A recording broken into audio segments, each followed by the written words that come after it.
Let's have a look at creating a colourful wallpaper in Affinity Designer for iPad. Now you can create one for your device like this iPad or your computer, whether you're on Windows or Mac, it doesn't matter. Suitable for desktop or iPad. Now the first thing to do is start with a blank. Well, I'm going to use one of the presets because fortunately Affinity Designer for the iPad comes with a whole bunch of presets. The iPad Mini Retina, you can see it there. So my wallpaper size is going to be 2048 by 1536 pixels, and it sets that up for you by default. You don't even have to work out the sizes. If you're using another model or would like to create wallpaper for another device, you can find your appropriate model under presets, or you can actually make one yourself if you've got a different size. Just keep the aspect ratio the same as your screen size. I'm starting with my own iPad Mini 5. Don't worry too much about which device this is, but for this exercise we'll stick to this one, because it works the same on any device. So tap OK to create your new blank document.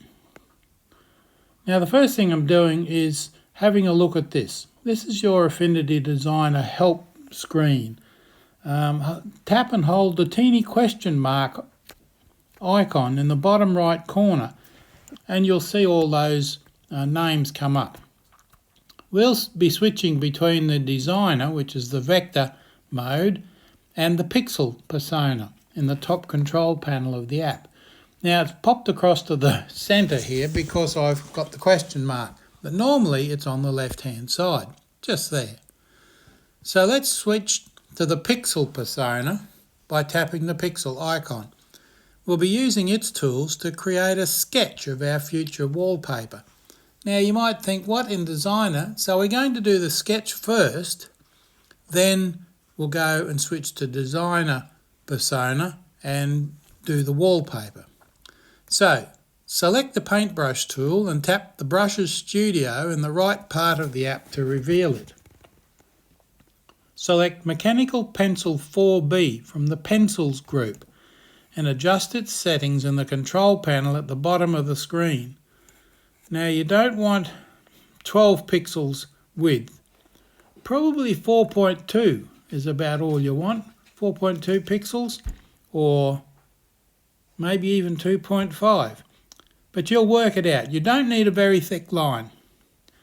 Tap and hold the option you want, for example width, and drag your finger up and down to change the value. I've left the defaults here. Open the Colour Studio and use the colour wheel to select the desired colour for the stroke. That's the open circle, the ring. I've just set it to a noticeable colour. Make a rough sketch, paying attention to the composition. Make sure that you leave enough space for those areas of the lock screen of your iPad which display current information. You can use the Hide UI function in the top right part of your screen to give yourself more freedom while sketching, because it displays the whole screen. You can create your sketch just like this. And you can see it's very rough. It doesn't need to be, you don't need to be a good artist. And in fact, if you wanted to put a picture there, place a picture, import an image, which we're going to do in a minute anyway, with this one. That's all you need. We're going to use the building shape a little further on. So open the Layers Studio and tap the plus icon to create a vector layer for our future wallpaper. The wallpaper is going to be in vectors, not in pixels. Tap and hold a new layer and drag it down and place it beneath the pixel layer that contains the sketch. Select the pixel or the photo layer and tap the Layer Options icon, 3 dots in a circle on the top of the Layer Studio. Lower the opacity to about 50% and set the blend mode to multiply. This way we'll be able to draw beneath the sketch. Well, you'll be able to see it through the sketch. Tap Designer in the control panel on the top to switch to the vector persona and select the rectangle tool, which is down the left hand side, the third, just above the letter A there, you'll see it. because we're going to create a rectangle. Tap and drag to create a rectangle. Use your sketch as a base to figure out about the right size for the shape. Fill it with dark purple using the colour wheel. Remember to set your stroke to none because you're filling it with colour. You don't need a border around it. Tap and hold the rectangle tool icon to open the menu with all the shapes.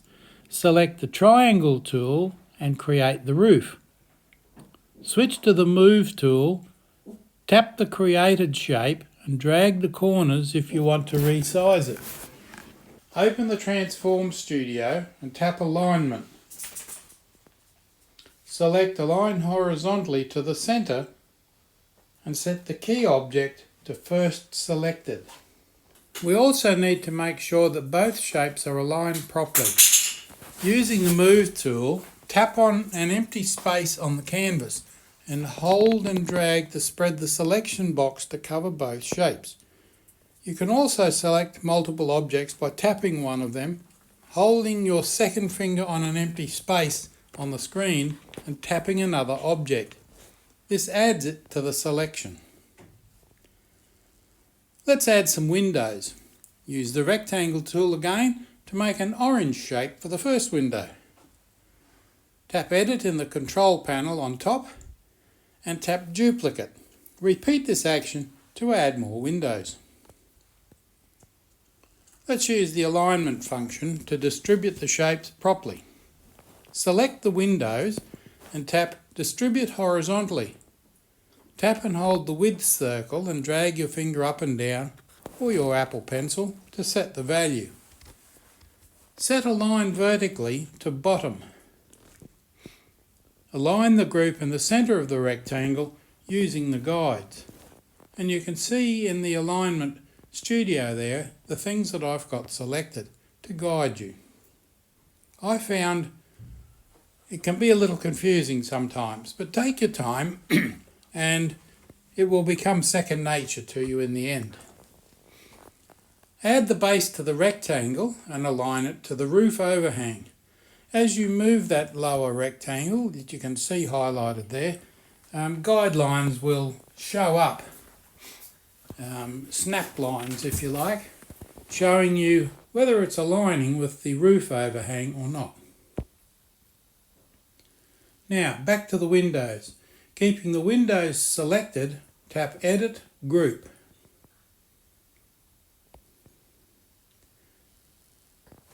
Keeping the windows selected, use the rectangle tool to draw a thin stripe for the support of the building.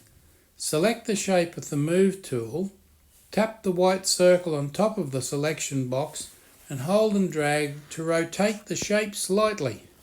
You can also open the Transform Studio and use the rotation option there to set the desired value exactly. Duplicate the created shape and flip horizontal in the Transform Studio to create a second support.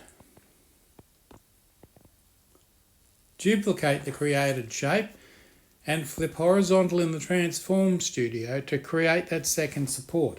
Now I've said that again because you can see that there with the image that goes with it. So there's the original support and the second support, which is exactly the same, just flipped. Add more details to the support construction. Group the created elements and duplicate the whole group. Move the back copy, or make the back copy, slightly narrower and make its colour lighter so that it, in theory, looks further away. And you'll see this in the next image. Carefully reduce the width of all of the support rectangles and check colours and layer positions. Now you can see I've made that one there just 10 pixels wide. And if you wanted to, you could make it even a little bit smaller. This is a fairly rough sketch, I must say that, and you've probably guessed that by now, because I'm actually showing you how to do it rather than showing off my design skills, which are non-existent, I might say. Finally, your tower should look something like this. Lock all layers to prevent accidents and remember to save your work. Just go up to the top dots there, with a little page on it, click Save. Do that frequently. Now let's create the surrounding environment. Hide all the tower layers and increase the opacity of your sketch layer to 100%. You can zoom in and out by pinching, because I've got the whole canvas on the screen there, as you can see. Use the pencil tool or use the pen tool to create a silhouette of the fir tree. I'm using my sketch as a guide while creating a rough outline. The pencil is set at 6.6 pixels. Once I'm happy with the silhouette, I'm switching to the node tool and using the control panel in the bottom to manipulate the nodes and node handles. Now this is really good experience. If you're new to this especially, good experience. I'm deleting the unneeded points and making the overall shape smooth. Now here's a tip: when using the pen tool, try holding your finger down while making a line. This way you can control your line and work with handles as well. Select all the strokes at this point and group them. Don't worry too much about exact details here. It's a sketch, remember. You can draw each tree individually, which is fun, or you can draw one very neatly and duplicate it and resize it endlessly. And you'll see in a moment that I've ended up discarding all those trees I've just drawn. Here you can see that I've drawn an individual tree and hidden the previous ones. The layers containing the buildings are shown again, so you can modify positions.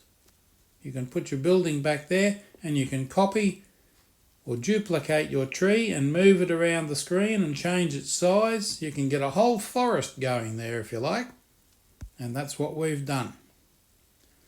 Let's group our trees. A faster way to do this is to open the Layers Studio, tap the top tree to select it, and then tap the bottom tree with 2 fingers to select all the layers in between these two. You can also swipe the layers left or right to select and deselect each of them. That's a bit painstaking if you've got a lot of them though. Once you've selected the layers, pinch them inwards using 2 fingers in the Layers Studio to organise them into a group. You can pinch outwards to perform the opposite action. But for layers, for a group, just as easy to tap the group icon up the top. 3rd in from the right. Now's a good time to begin rearranging the objects, moving trees around and positioning layers, because we want our watchtower behind those trees, so we need the layers to be positioned differently. And you can see I've got them there. Don't worry about the fact you can see the orange lines around the overlaid trees. That disappears eventually. Don't worry about that at all. Let's create more copies and change the fill colour to light purple. Place the second group behind the Firewatch house. And there you can see the Firewatch house in front of the light purple trees. Flip them horizontally so they look a little bit different. Now let's complete the image and remove unused pixel layers that were used to trace over. This image is now composed solely of vector layers, and you can see I've got some mountains in the background, I've got trees, I've got the Firewatch house, and I've got the foreground landscape. Now these are odd colours, and it's, how can I put this? A fairly rough sketch, but I'm showing you how to create a wallpaper for your device. Now, it's worth noting that lines overlapping edges will disappear on export and printing. You can see I've got lines outside there where I've drawn the sky in the background, lines along the bottom. So you can now go ahead and add to the design as you need to. You can put anything on there. Remember, you're in design mode, so they're all curves. That means, of course, if you remember, that you might have this design suitable as a wallpaper for your iPad, but because it's a vector image, you can scale it up to put it on your PC if you like, on your Mac. You can put it on your iPhone if you like. In fact, you could scale that up and put it on the wall of a building. That's the glory of vector shapes. Now, finally, when you're happy with your design, you can export it as a PNG file ready for use. Or set your new wallpaper. Now I exported it and saved it as an image in Apple Photos. Then when I go to set the wallpaper, I just find it in Photos and put it in there. How cool is that? That is now the wallpaper of the lock screen on my iPad Mini 5. Thanks for watching. I love to think I'm helping others find new ideas. Don't forget to subscribe. Spread the love.